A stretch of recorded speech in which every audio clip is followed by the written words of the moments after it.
महाराज, बुद्ध आ गए।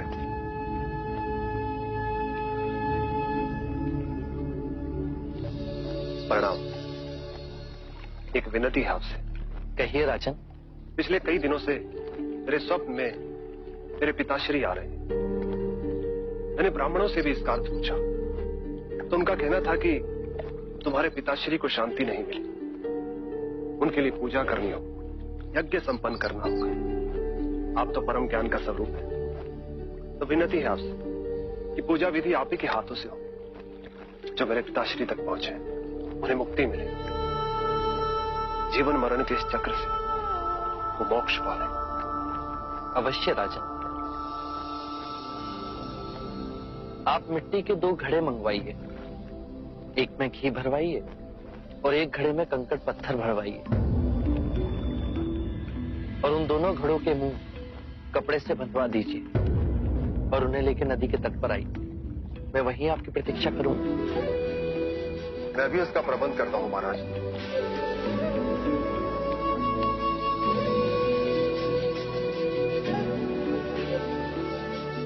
महाराज, अब आप इन दोनों घड़ों को पानी में डाल दीजिए।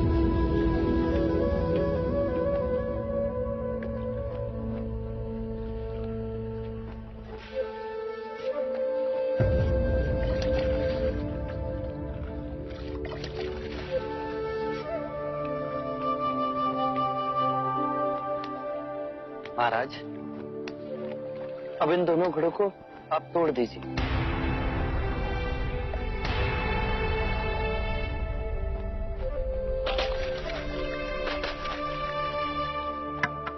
महाराज, अब आप ध्यान से देखिए कि ऊपर उठ पानी पर तैरने लगा। अब बताइए, मेरे या किसी और के पूजा पाठ करने से क्या ये घी नीचे बैठ सकता है? असंभव। ये तो घी का स्वभाव ही नहीं। सत्य कहा आपने। उसी प्रकार किसी भी पूजा पाठ, विधि विधान, कर्म कांड के द्वारा पानी के अंदर डूबे हुए कंकड़ पत्थर क्या ऊपर आ तैर सकते हैं? नहीं बुद्ध, ये तो प्रकृति के नियम के विरुद्ध है। तो हम प्रकृति से भिन्न कैसे हुए? हम भी तो प्रकृति का ही रूप है। सत्य कहा। एक सत्य ये भी है राजन, यदि हमारे पूर्वजों ने अपने जीवन काल में कंकड़ पत्थर बोए, दुष्कर्म किए, तो वो स्वाभाविक ही कंकड़ पत्थर की तरह नीचे बैठ जाएंगे। और यदि उन्होंने अपने जीवन काल में सत्कर्म किए, तो स्वाभाविक ही घी की तरह ऊपर आ तैरने लगेंगे। जो बोएंगे वही काटेंगे। परंतु इस शरीर रूपी जीवन काल में ही नहीं, अपितु इस शरीर रूपी जीवन काल के पश्चात वाली यात्रा में भी हम जैसे कर्म करेंगे वैसा ही फल मिलेगा। अब बताइए, इस प्रकृति के नियम को कोई पूजा पाठ, कर्म कांड, विधि विधान, यज्ञ हवन मिटा सकता है?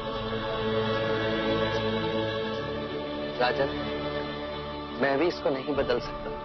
केवल अच्छे कर्म ही मनुष्य की मुक्ति का द्वार खोलेंगे।